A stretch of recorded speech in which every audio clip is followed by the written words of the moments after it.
Welcome back to another episode of Red Tinted Glasses. And whilst we don't have a victory to speak about on this week's episode, Callum, we do have a weekend that has not been ruined by the Dons. So thank you very much, Aberdeen, for making it 3 weekends in a row where we've managed to enjoy our weekends. But can we make it 4 as we look to close the gap to our opponents this weekend to just 4 points? Huge game coming up this weekend, isn't it, Callum? Oh, Jesus. Absolutely. I'm terrified. I'm pretty worried. I don't know why, because they've got a very bad record up here, but I've just got a bad feeling about this one. And I just feel like, sorry to put a downer on everyone right now. We've been playing all right. We've been getting a few results. It's set up for disaster. And I'm sorry, but that's how I'm feeling.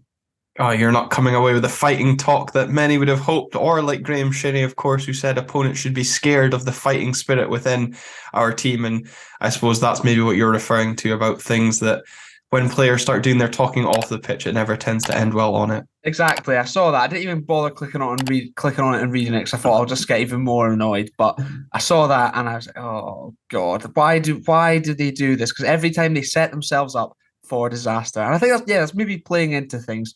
However, you mentioned our weekend wasn't ruined. I find myself actually missing Aberdeen on Saturdays when they're not playing. Yeah, I have to agree. I think as well with how big this game is shaping up to be this weekend, I definitely missed them this weekend past, and I think that's helped certainly get the excitement. I know certainly looking at ticket sales this morning, we're recording this on Monday night. There's single figures left in the main stand, less than 50 in the lower deck of the Richard Donald, and South Stand's a bit more tickets than I expected, but obviously as we approach the weekend, I'm sure that sales will increase because Attendance FC are finally bringing a decent crowd to Pittodrie. More on that later on in the show, because we're delighted to be joined later on in the episode by the guys from This Is My Story podcast to help preview, of course, that counter. But we might not have hours worth of content for you this week, but we will look at what has gone on from the week gone by, because we did miss some of the stuff. Shows how professional we continue to be.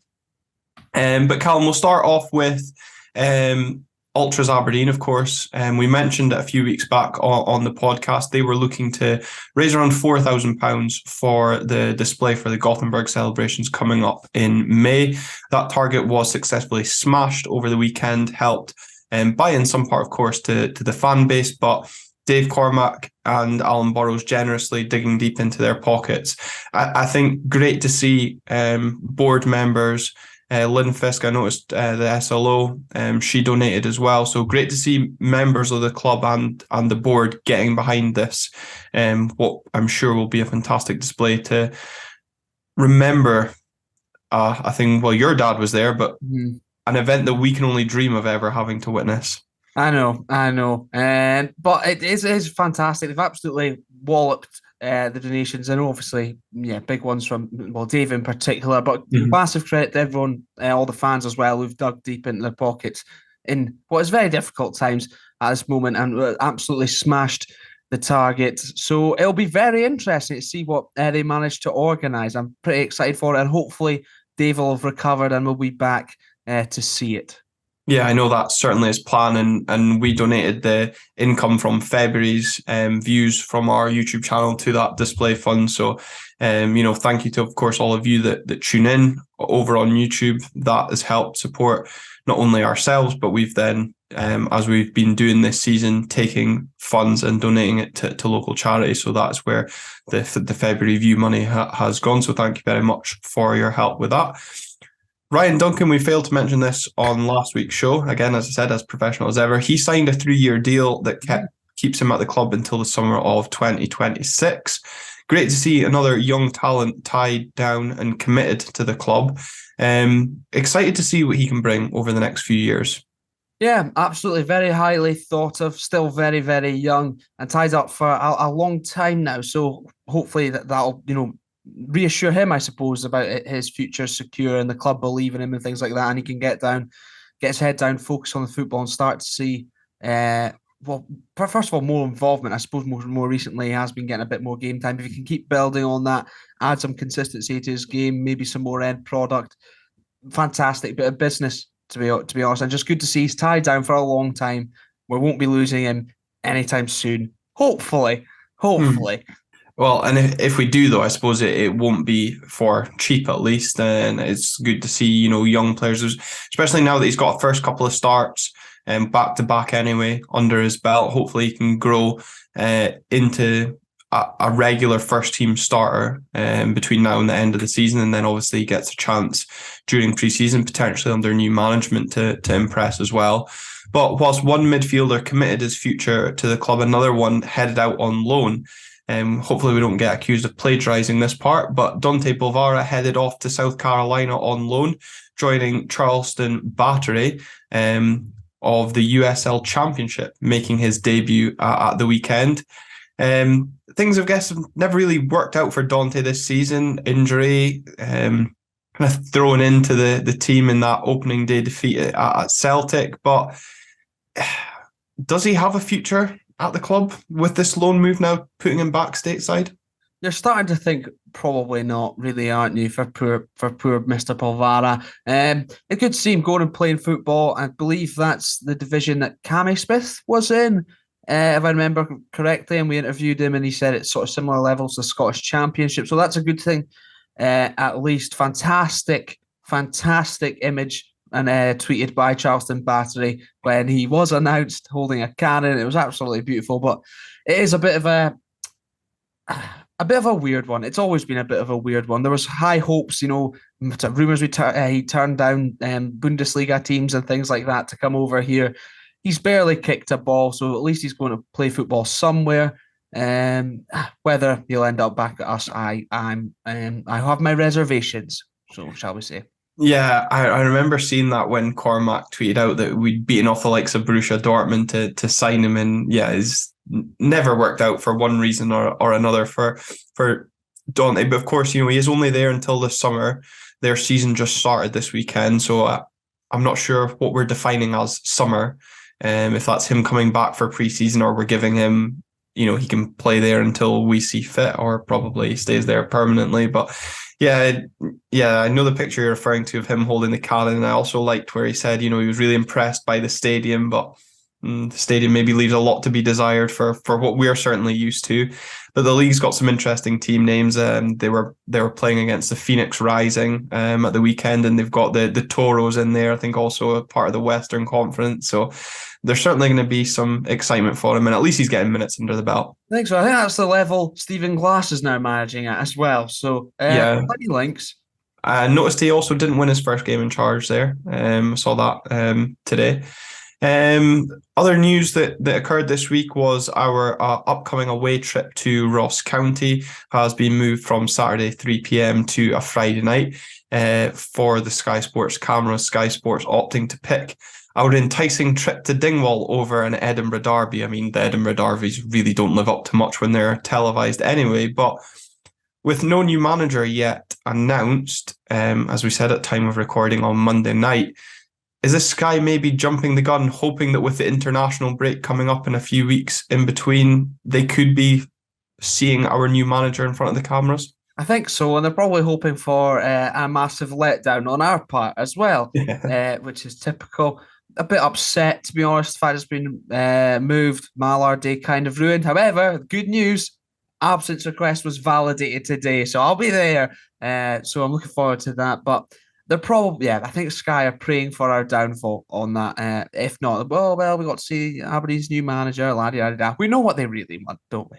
Yeah, we do. But also, kind of, when you look at the fact that now we're sitting in the top six, it could actually, depending how results go over the next few weeks, it could actually be a chance for us to secure our top six place in front of the cameras. I still remember, for those with a long memory, will remember a trip to the Highland where we secured top six when Steve Lovell chipped the goalkeeper, which sparked a pitch invasion. Oh, those were the days. Well, would not encourage a pitch invasion in this case if it's Duke chipping the goalkeeper. All right, I'll cover my back. Yeah, and at least we're defending ourselves for action that may or may not occur. But looking ahead to this weekend as well, the players got a bit of downtime with obviously no game. I've seen some of them, like Ross McCrory was back down in Ayrshire. I wouldn't say Jaden Richardson was in Paris. I don't know why that rings a bell on his Instagram. But chance for the players to relax before getting back down to business today. But with no new manager appointed, as we've discussed, it has still allowed for speculation. And Simon Ferry has come out touting Stephen Robinson as a suitable candidate, probably just using a cheap link between him and Alan Burrows. But when folks suggested us going on open goal, I think those sort of claims from Cy Ferry is why we didn't do it. Exactly. Just try to stir the pot, you feel like, Mr. Ferry there. I hope it's not him. I doubt it will be him. I mean, the last manager we took from St Mirren didn't work out too fantastically, did it? I had nothing in it. I mean, to be fair, decent manager, but no, thank you, not for me. You just carry on with what you're doing in Paisley, mate, Mr. Robinson. Don't worry. And the last one we took from Motherwell, or with a Motherwell connection, didn't really turn out too well either. I don't even want to speak about him. You can get that idea, Tiff. But I suppose with an idea of this weekend coming up, how much do you think this game is an ideal opportunity for Barry to kind of put himself forward as an ideal candidate to take the manager's job on a permanent basis? We spoke about this kind of on the last episode, but really to kind of go into more detail of what we spoke about last time out was, we've won games we've expected an Aberdeen manager to win, a poor Dundee United side, a poor Motherwell side. Yes, one of the guys at work, albeit a Rangers fan, said, yes, but you hadn't been winning games prior. But still, admittedly, for me, I think I would have expected any manager to be winning those games. The only real test that Barry Robson's faced so far in his tenure is Celtic away, but Celtic are a different beast this season. It's really hard to compare. So for me, I view this game as Barry Robson's first real test in charge of Aberdeen, a game that has a lot riding on it for our hopes, for those that still harbour them, of us finishing third, but also even a top four finish, because with Hibs playing Celtic this weekend, we do have the opportunity to leapfrog one of the Edinburgh sides if results go our way. We do have the opportunity, correct. I suppose if we come out of this with a very good performance and a very good win, then certainly that would add to Barry Robson's case. I'm still not sure, given where we were before. As you said, we've been basically getting performances you'd expect us to get all season, and results you'd expect us to get all season. I still don't know for me if that would be enough to convince me that Barry Robson's the right man, just through lack of experience, things like that. Hearts off the back of two batterings from Celtic. I don't know how many of their players are going to be fit, which we'll come on to later in the episode. But it would be a big case for him, you'd think, if we go on and get a good performance as well as a result at home as well. I don't know. I might get carried away and be all aboard the Barry Robson train by sort of this time on Saturday. But we'll soon see. I don't know. I don't think it would be enough for me, though. Yeah, I think, I've seen a few takes saying that a win on Saturday, we should just give Barry Robson the job, but then also caveated with the fact that people countering that and saying, well, look at Liam Fox. He started well at Dundee United and look how that ended up. Look at Stevie Hamill, started well. Look how that ended up. Just because it's a caretaker or someone that has worked with the youth team and in the backgrounds of the club and they start well, doesn't mean it's going to necessarily end well. And, Barry has done a terrific job with that under-18 side. I think now being stewarded by Stuart Duff, whilst Barry's in charge of first team. Of course, a good win for them at the weekend over Rangers, keeping their place at the top of the table. So I don't want him to take the first team job and put what he's doing with the youth development at risk. He's obviously been part of Alfie Bavidge's development this season and other players. Of course, we remember for his first time in charge, he was the person that gave Connor Barron his Aberdeen debut. So he's been able to develop some of the talent in the background.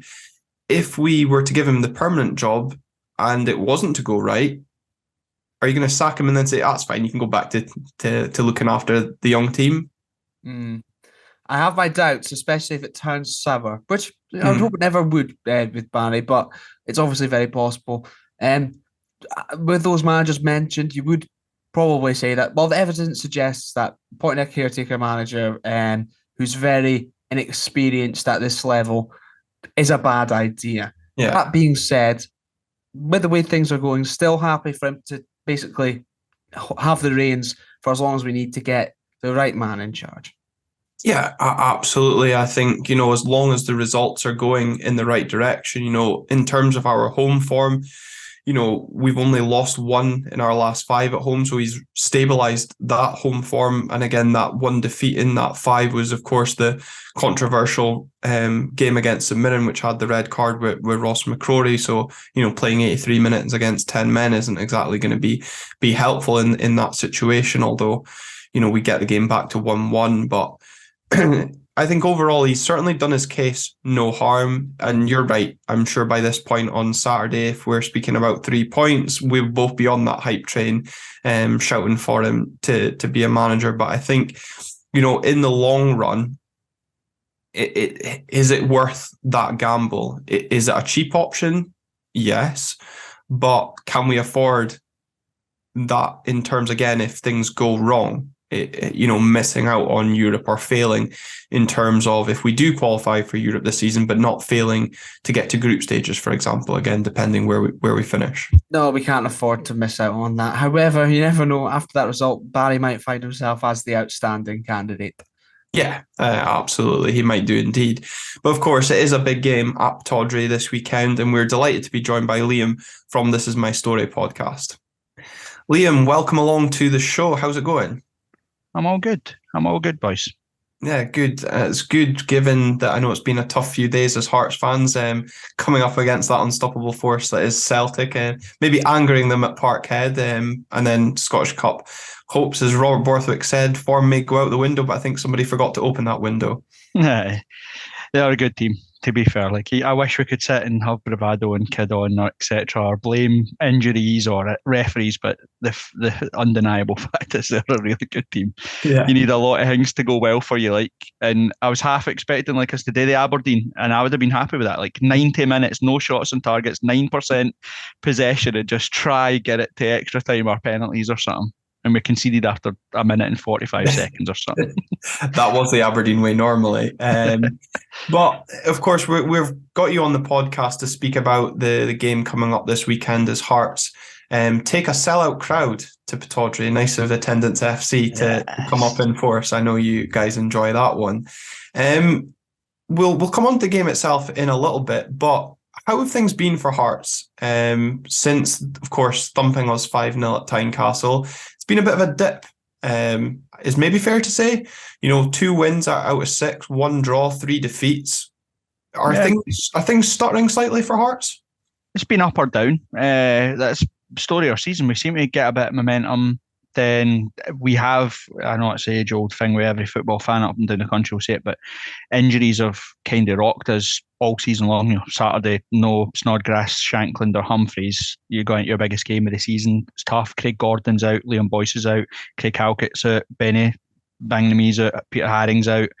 It is crazy. I think what I've had Hibs fans and my Hibs supporting friends getting uppity because they're now 5 points behind. And the caveat is that is true, but like the World Cup break when we were 4 or 5 points behind Aberdeen, we'd played Celtic and Rangers 4 times already. I think Aberdeen had only played them twice. Hibs have only played their second allocation of playing the Old Firm. They still have to play. They played Rangers there, got beat. They're playing Celtic on Saturday, and I think you guys play Rangers the last game before this split. Mm-hmm. So, but you're right though. We have stuttered. We've not played. We haven't been anywhere near our best. I think we were average against a very poor Hamilton team.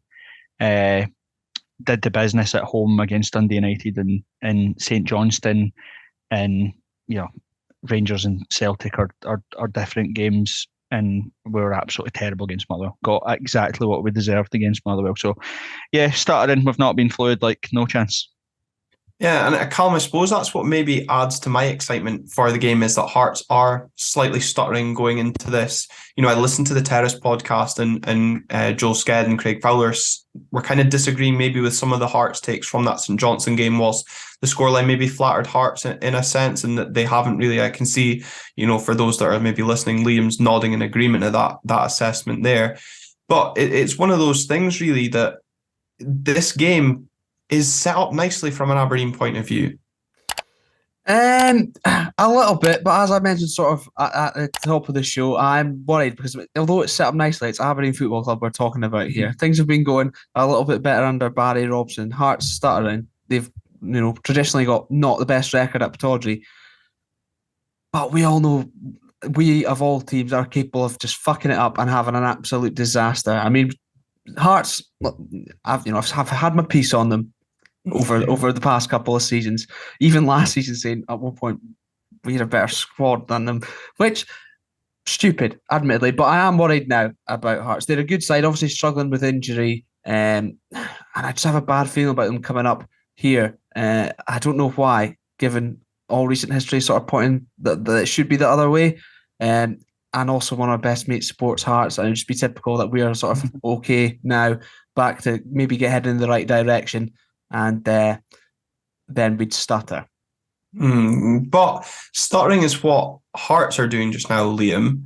And is there a sort of pressure on Robbie Neilson? Because Hearts fans always seem to have this love-hate relationship with Robbie. They love him when they're doing great, and when things go wrong, they want him out. I suppose a bit like every football fan. But is there any form of pressure on Robbie Neilson just now with the way you've been playing recently? Not from the club. Fans are fans, do you know what I mean? Robbie will. I've said it loads and loads, and I've aired my piece on Robbie Neilson. I'm not a massive fan of Robbie Neilson, right? I don't like the way he plays football. He's too cautious. He does no plan B. But that doesn't matter when the sole objective of Hearts and Aberdeen and Hibs is to get European football, finish third, and try get to cup finals. Hearts have only been beaten in the Scottish Cup by Celtic and Rangers in the last 4 years. We've been to 3 of the last 4 cup finals, etc., etc. So, and his actual record as Hearts manager, it's a joke, mate. He's got the biggest win percentage of any Hearts manager ever. He wins a trophy, he becomes the most successful Hearts manager of all time. First time round, wins the championship with Rangers in it at a canter, finishes third, leaves when we're second, comes back. He's had his third. We're now third again. So there's pressure, but only from the sort of vocal minority of fans that, you're 2-0 down at halftime and they want all the players fired and they want the manager out. You win 3-2 and wasn't the manager's tactical changes or the players or whatever, something different. Do you know what I mean? And Robbie will always have that at Hearts, but it's games like Saturday that bring that noise. I said on Saturday after the Celtic game, it's very unfair to judge any manager of any SPL team against how they perform against Celtic and Rangers. It's just daft, right? We can say, oh, go have a go and all, but you get ignored that even Rangers right now are nowhere near Celtic, but they're levels above us. So you can't judge them against that, but it's games like Saturday. Our record at Pittodrie is a joke. I can quote tweet it now, record it if you want. Hearts won't win on Saturday. I can tell you that now. It won't. I think it probably won't get beat, but I can't see us winning. And it's games like that. He hadn't won a game at Easter Road until the Scottish Cup, even though his derby record's a joke. He's like, I think he's only ever lost 2. So he's got to do better on the road, but then that's Hearts. You look, we had, until we beat St Johnstone before Christmas, I think it was 11 years since we'd won in Perth. We had a similar record away in Paisley. We've got a similar record in Pittodrie. We've got a similar record at Kilmarnock. Our game at Ross County was the first time we'd won up there in 8 years. It's mad. Robbie didn't create those records, but they're the records that folk beat him with, like. But the problem is you've kind of been beating those records this season. But thank you for providing our quote tweet for the scheduled tweet on Saturday pre-match anyway.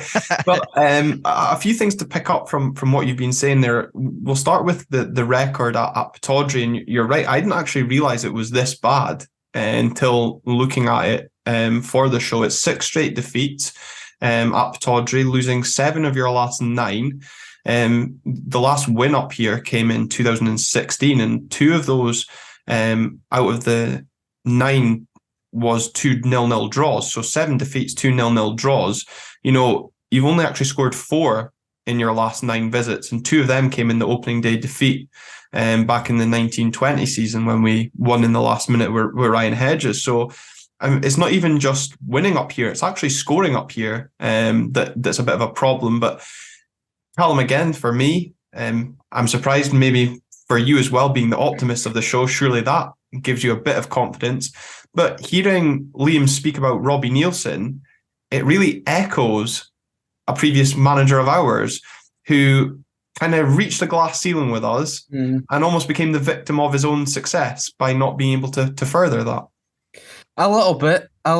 I suppose the one thing that Rob Nielsen's got to go from that McInnes probably hadn't is the fact he's made group stage football in Europe, although probably was helped by, you know, like so Rangers reaching a final, and it happened to be, if you finished third, you're guaranteed European football. But regardless, they went where we didn't. I'm still just a little bit worried, and I thought I got way too big for my boots at some points last season. Then that's despite how awful we were. But that went through the record, and although I knew about it, going through the fact that they're struggling to even score up here has made me feel a little bit better. It's provided me with a little bit more comfort, but I just have a terrible feeling that if Lawrence Shanklin's back fit, then I cannot believe I am the optimistic one on the podcast this week. This is absolutely shocking. To be fair, of both of us, who was the one that was at Tynecastle when we got scudded 5-0? I know, very, very true. Yeah, I'm so glad I didn't go to that one. But I don't think Shanklin will play on Saturday.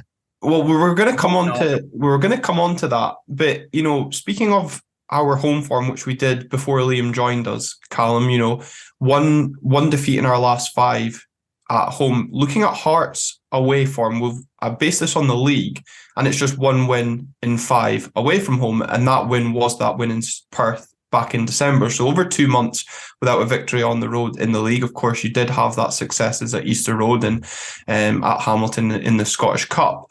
But I wanted to pick your brains on this one, Liam. You know, I referenced a previous Aberdeen manager, victim of his own success. I wonder if Hearts are also kind of becoming victims of something that Aberdeen were used to when playing European football at the start of the season, that they're almost that early start to the season, the extra games, are beginning to catch up with Hearts now. Obviously, you've mentioned some of the injuries as well. Do you think that's possibly playing a factor? Injuries, definitely. That is a good point. And I said at the start of this season that as long as Robbie Nielsen's progressing and we can see signs of progression, and for me, playing Sunday, Thursday for the first 3 months of the season and finishing third this year, that's massive progression for Hearts. Hearts haven't finished back-to-back third since 2002 when Craig Levein did it, I think. It might be 2003, 4, but it was around about that time. And I think that would be a good point if Hearts hadn't. Our injury started at the start of the season. So right now we're only starting to see some people come back, but that is coinciding with we get 2 back and 2 go out and then 2 come back and 2 go out. I can't even remember the last time we played the same starting 11. We've changed it all the time. So I get it. It's a good comparison. I actually thought that when I was leaving the game on Saturday. I was thinking that for the time being, Hearts would probably take the Derek McInnes Aberdeen thing, you know, get into a couple of cup finals here and there and consolidate and finishing third. I think Calum is right in highlighting that the only difference is that we've got a strong Celtic and Rangers again, and that's not to diminish what Aberdeen did, right? Because I hate folk that do that. They did what they had to do to finish second, to finish third, to finish fourth, whatever. We have, if we finish third again this season, it's going to look like Celtic and Rangers will win the cup. That means there's automatic group stage football again. So, you know, if you can do that back to back, I think we made £9 million. It's another £9 million that Hibs and Aberdeen don't get. That's how you build. So there are comparisons, like, and we are struggling. I wouldn't put it down to necessarily injuries, because we've kind of had to juggle that all season, if you know what I mean. No, that's absolutely fair. No, just obviously kind of maybe people are picking up on some of the injuries that Hearts are getting just now with the poor form. But I think that's a really interesting point about the Scottish Cup. I mean, something that I was clinging on to was either yourselves, Rangers or Celtic, obviously pre-weekend. If one of you had won the Scottish Cup, it would mean that European football drops down to 5th again, because that was the state of where we were. But I didn't appreciate that Rangers or Celtic winning, it guarantees group stage football for 3rd again, which is, again, kind of sticks the knife in a bit of last season, Callum, with kind of cementing our mistakes, could be doubled down, really.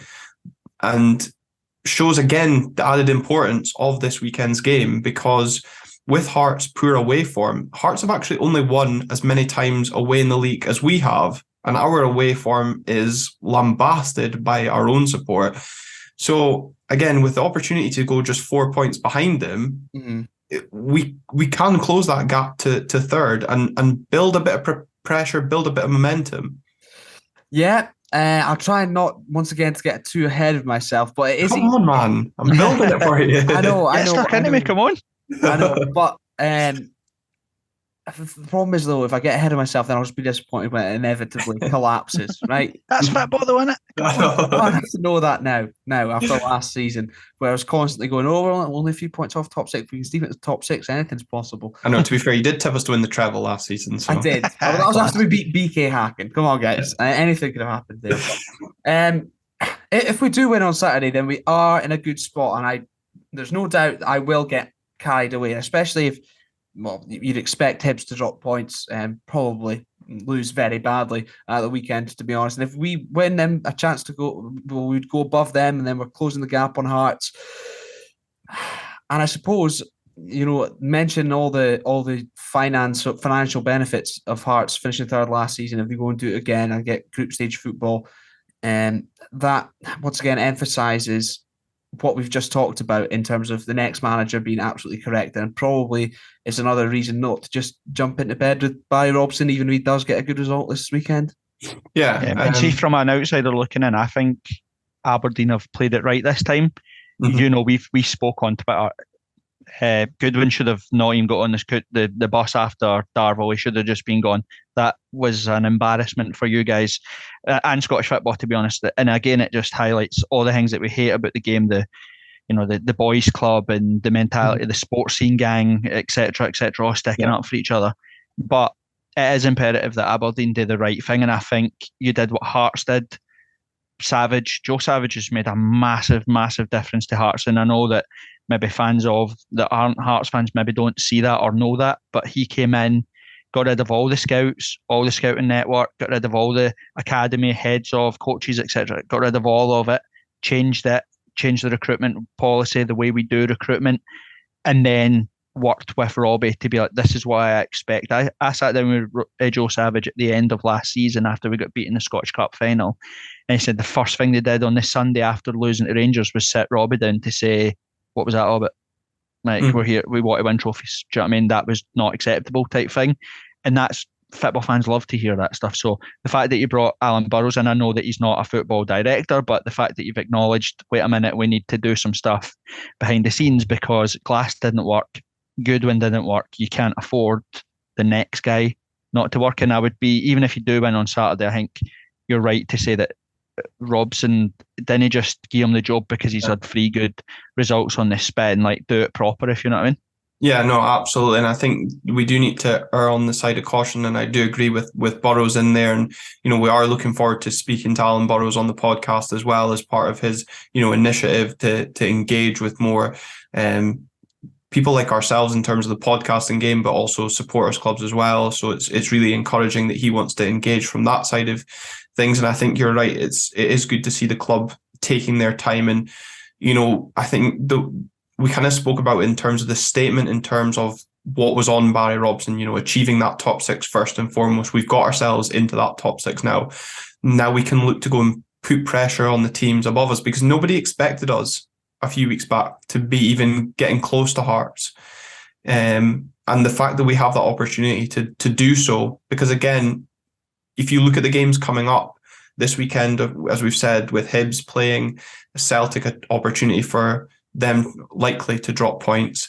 Hearts after this weekend travel to Kilmarnock, a place that Kilmarnock don't have a great, Hearts don't have a great record at, and we go to Perth, a place that we've already won at this season, and then afterwards we go to Ross County when it's a Edinburgh derby. So one of you have to drop points as well. So this game, I think, does create a huge amount of momentum for whoever comes out of it with 3 points.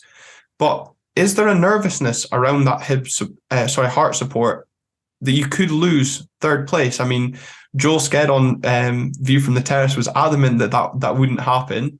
I know the noisy neighbours are noising up. I don't know if Michael will be tuning into this because I know he boycotts anything Hearts related, but is there a nervousness around the Hearts support that you could slip away from third place? Well, yes and no. I think, again, my rationale has always been that we've done our done versus Celtic and Rangers. I think, I know it sounds mental to say, but you know, when you play Rangers, for example, we play Ross County at home, right? So any points, unless you get, it's at Ibrox, isn't it? No, it's here at Pittodrie, right? So you're going to bank that the potential drop points, right? So especially if you look at how it developed last time, 2-1 up with minutes to go. Exactly. So there isn't, obviously, I think we got so focused on the fact that I think we were, at one point, Hearts were about 11 points behind Aberdeen and Hibs, given the European run. We managed to get 9 points in front. So it's just everything below Celtic and Rangers is always that wave in it. You're always really, really high, and then you go through this. I think before we played Rangers at Tynecastle, we were 10 undefeated. Do you know what I mean? And now we're 2 wins and 6 or something like that. It just peaks and troughs of Scottish football. So there is a nervousness there. I don't think it's anything other than I think folk have stopped gloating to be like, oh, we're how many points in front, and then stopped and be like, oh, actually, wait a minute. Actually, only 5 points in front. But you're right, Saturday's pivotal. From a Hearts perspective, we win, we're 10 points in front of you, we're 8 points in front of Hibs. It's, we're looking at, we've got 2 more home games before the split. The split, all of us have to play Celtic and Rangers again, and we have to play each other again. So, Saturday really is a massive game. Great to see broadcasters have picked it up, and we're going to sell the advert Scottish football versus, that would be superb. Wouldn't it? Imagine we did that. Instead, we'll get Livingston versus Rangers at the Spaghetti Had or whatever the hell it is. But I think, though, in terms of that, yes, it would have been great if broadcasters picked it up, but it's also allowed Hearts to bring up a sold-out away end. I can't remember the last time you guys did that, coming up to Pittodrie. And Calum, hopefully, as we already discussed before Liam joined us, we get to see a bit of an increase in terms of a home crowd, because this game does really deserve a huge turnout, because I think it's right. This game is so crucial. I think a 10-point difference between ourselves and Hearts is too much to overhaul in terms of third. 4 points becomes doable. Of course, as Liam rightly says, we've still got to play the Old Firm 3 times compared to Hearts twice, but they've got a couple of derbies to throw in there, and anything can happen in a derby as well. So to keep ourselves in the mix, it's crucial. Absolutely. I think that's probably why I am so nervous about it, because even a point at this stage doesn't do too much for us. It keeps us sort of at arm's length for Hearts and kind of Hibs as well too, I suppose. Oh shit, hit the mic, that's cracking. But it's, we need to come away with 3 points, and it's good to see that, tickets are shifting. I suppose Aberdeen often criticised for that as well. So that's a bonus. And could you imagine if we win, the clamour for tickets towards the back end of the season as well, giving us a tiny bit of hope that we're actually going to do something this season, given the way things have been, and given the fact a few weeks ago we're looking down at the table worrying about being dragged into a relegation scrap. Yeah, absolutely. A draw, as you say, would do no favours for either side. Do you think, Liam, that Hearts may come up to Pittodrie and look for a draw, given some of the problems that you've got with injuries? You mentioned no Shanklin, no Snodgrass. I know Josh Ginnelly played at the weekend. He went off in midweek with a bit of an injury, so I don't know how fully fit. He was blown out his arse on Saturday. He was about the only one that got pass marks. By the end, he was dragging himself about. So again, maybe not fully fit in terms of himself, but do you know, I'm not saying Robbie Neilson will come up here and play for a draw, a la Jim Goodwin at home to Celtic, but would Hearts fans be content with a point given the importance of the game in the race for third? Well, again, like one of the other caveats of this season is that outside the Celtic and Rangers, Hearts have only actually been beat 3 times this season. When you look at like the grand scheme of things, that's 9 points against the rest. So one of the reasons that we do it is we are ridiculously good at home. We haven't lost at home since Dundee, I think, like 2 seasons ago. Outside the Celtic and Rangers, of course. I think a draw would be fine for us. I think Robbie always has that mentality, and Hearts fans will hate me saying it's a Craig Levein thing, and it don't get beat. If you don't get beat, you're fine, if you know what I mean. But the tightrope with that is that if it is 0-0 and you think, right, I've played my hand, I'll settle for this, you concede, and it's really difficult to try and come back if you've made changes to shore up, etc., etc. So I don't think he'll play for a draw, but I think he'd shake your hand for a draw. I think Hearts fans would as well. Like you said, we are so bad up north. It's a joke. So they would take a draw, 100%. And not to upset you even more, right? But Hearts haven't been beat at Easter Road since 2018. So Hearts are more likely to lose to Kilmarnock than yourselves. And probably the only 3 points we'll pick up between now and the end of the season are our derbies, because I think we're like 10 undefeated in the Edinburgh derby or something. So we'll get beat off everybody else, but lose to but beat Hibs. I suppose though, you won't really care if you're beating them and keeping them quiet for a while. We've spoken about, obviously the likes of Shanklin and Snodgrass maybe not being fully fit for the weekend. We'll come on to Hearts in a minute from Liam's point of view. But Callum, where do you think we can hurt Hearts? Duke will still be, I'm sure, flying off the back of his spectacular goal against Dundee United, and we know what he can do in terms of producing that one moment of magic. But also another point that Liam made earlier on in the show was about Hearts' inability to name the same starting 11 consistently in recent weeks. This could be the opportunity for us to name the same starting 11 for three games in a row. And I don't see us, making any changes to that starting 11. Matty Pollock was interviewed on Red TV today, so by all concerns looks to be over that injury that he picked up at Tannadice. Again, probably the fact that we have had that time to recover in between that victory and this weekend has maybe aided that slightly as well. But are you going to call for Liam Scales to start, or are you going to support the local lad this week? We better stick with the local lad, Jack McKenzie. But either or, toss of the coin, I wouldn't be bothered either way. Maybe, I suppose, if you start Jack McKenzie, probably a bit more defensive minded perhaps than Liam Scales, and given it'll probably be Duke on the left hand side, you probably do want a left back who's going to sit a little bit more, if you like. In terms of where you can hurt, or I think we can hurt Hearts anyway. If Andy Halliday's playing left wing back, to be honest, I've never been convinced by him. I think as a squad player, he's all right, but I've never been convinced. And sometimes, especially even against us, he does get drawn into the occasional a little bit, because for obvious reasons, not Aberdeen's favourite player of all time. I think Duke on the left hand side, up against Michael Smith as well, a potential area. And when Hearts were up towards the early season, I know they have probably had even more injuries coming into that game as well. But the likes of Toby Sibic didn't convince me either. He has looked better in times I've seen him, admittedly, than when he first pitched up at Hearts, but absolutely. And also in the middle of the park, if Snodgrass isn't playing, which I criticised him being a centre midfielder earlier as well, they look way worse without him in there, in my opinion. And Devlin, for all the dirty work he does in there, on the ball, not fantastic. I'm not convinced by the big Keogh fella.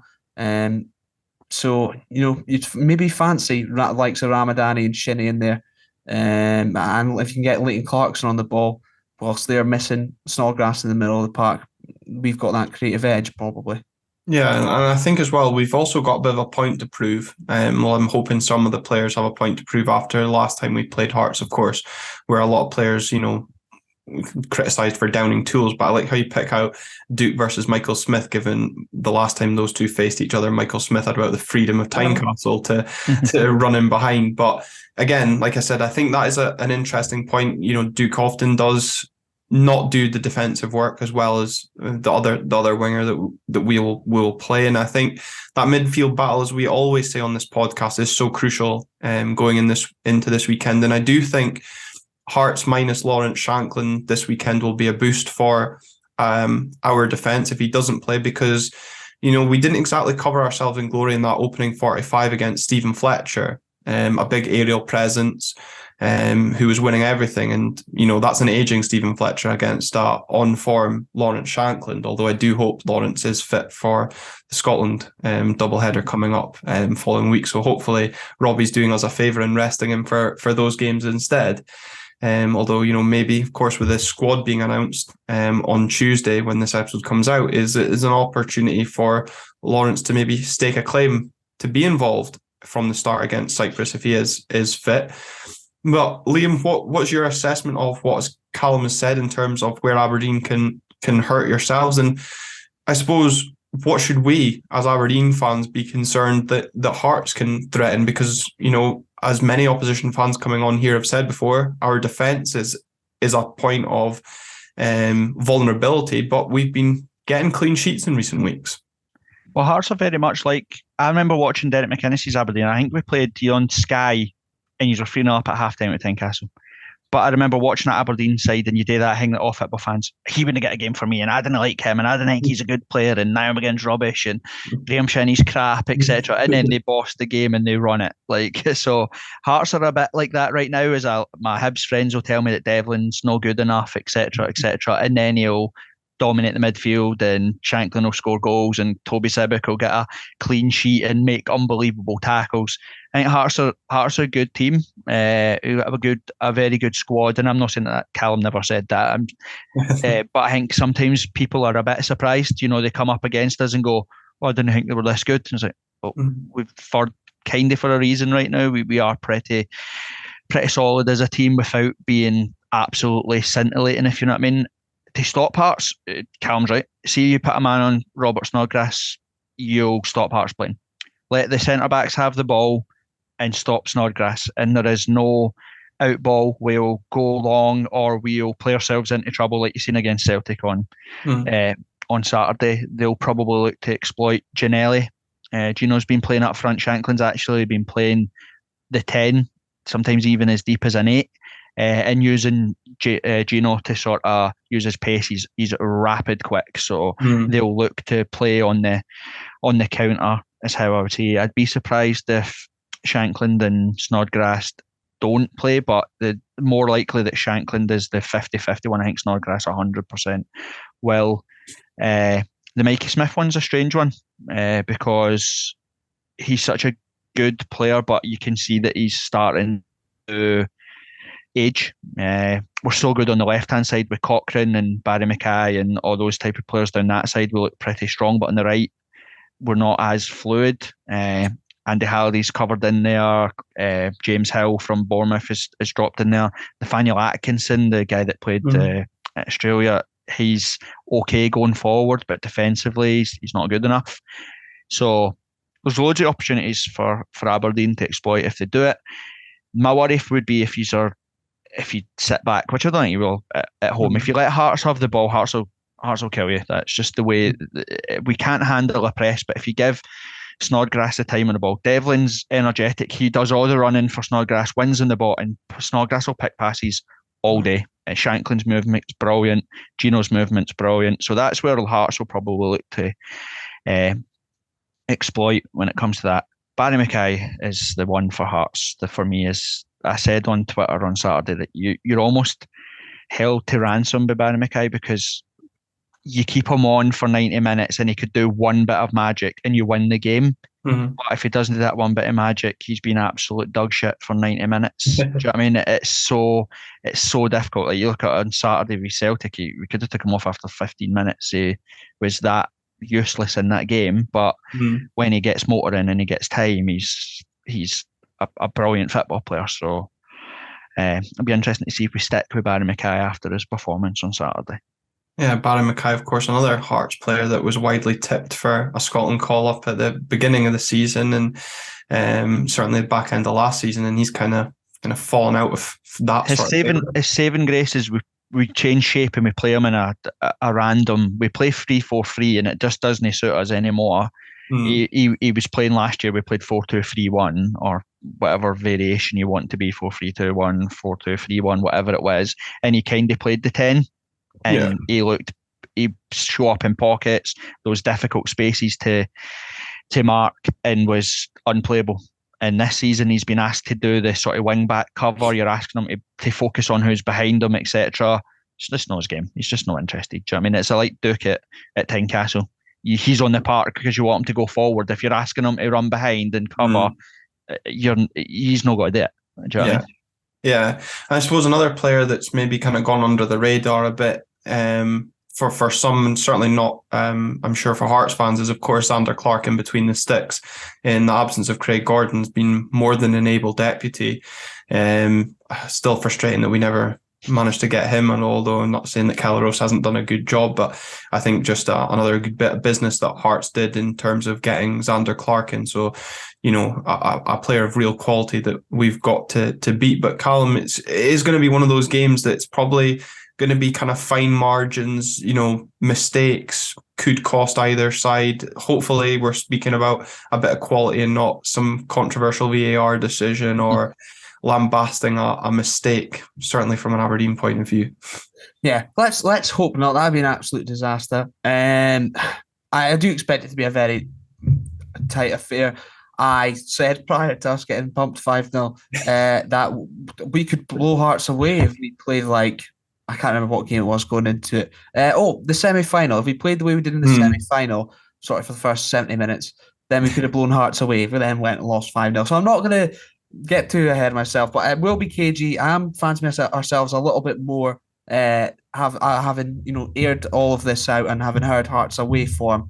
But it's going to be tight. I think maybe a goal will edge it. And even though they papped us, I'd take a goal off Duke's arse to give us the 3 points. To be honest, the way Hearts played last time they came up here, I'm surprised they didn't score. But then looking at that research, it's maybe no wonder that they didn't, because they had plenty opportunities to make up for all the games that they hadn't scored in that game. But Liam, it's been great to get you on Red Tinted Glasses today to hear your thoughts, not only on ourselves, but of course give us a perspective on the Maroon side going into the game this weekend. For those listening or watching this episode of Red Tinted Glasses, of course, because there will be both fans of Aberdeen and Hearts tuning in, where can anybody catch up with the This Is My Story podcast?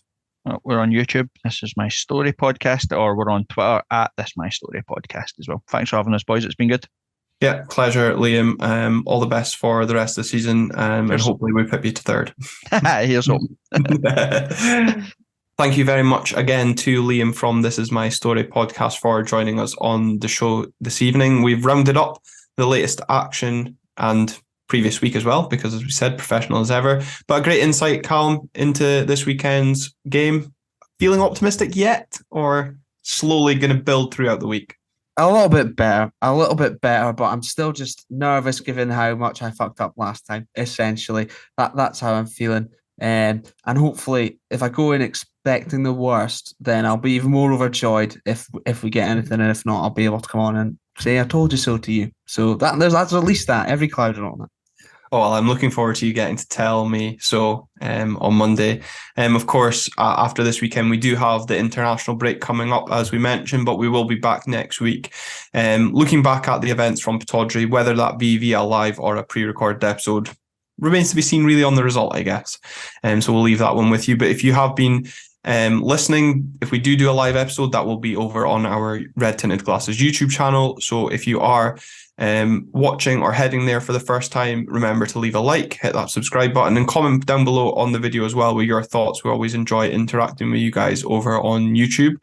Anything else, Callum? Whilst you're on your way down there and subscribing and liking and all that good stuff, This Is My Story pod details will all their links will be in the description as well as my Twitch. I've been streaming some Football Manager, managing Aberdeen, and it's been going better than Jim Goodwin could ever even dream of. We won the League Cup and the Scottish Cup in the first season. We're in the group stages of the Europa League. We're smashing it. So come along, get involved. Putting your CV in then for consideration? I might have to. I mean, if John Hughes can apply, then I probably can. And also, my YouTube link will be in there as well. I am going to, first video of the year will be going up soon. Experiment on all the managers that have been linked with Aberdeen just to see how they would do in the first sort of season and a half, 2 seasons. So keep an eye out. Can send it to Alan Burrows as well, or we can recommend it when he comes on the pod. Exactly. He'll be all for it. All for it. Another reason why you should make sure you subscribe wherever you're tuning into this episode is for his potential arrival on the podcast. If not, of course, as we said, it may be off camera and a sit-down chat, but something we're definitely looking forward to and excited to bring that to you if possible. Absolutely. So thanks very much to everyone for tuning in. Take care. Do all the things we've told you. And we appreciate it. Thanks for listening. Are you not going to do your come on your heads? No, not this time. Oh, come on. You can do it now. We can leave this in. This is still rolling. Come on your heads. Thanks, Glenn.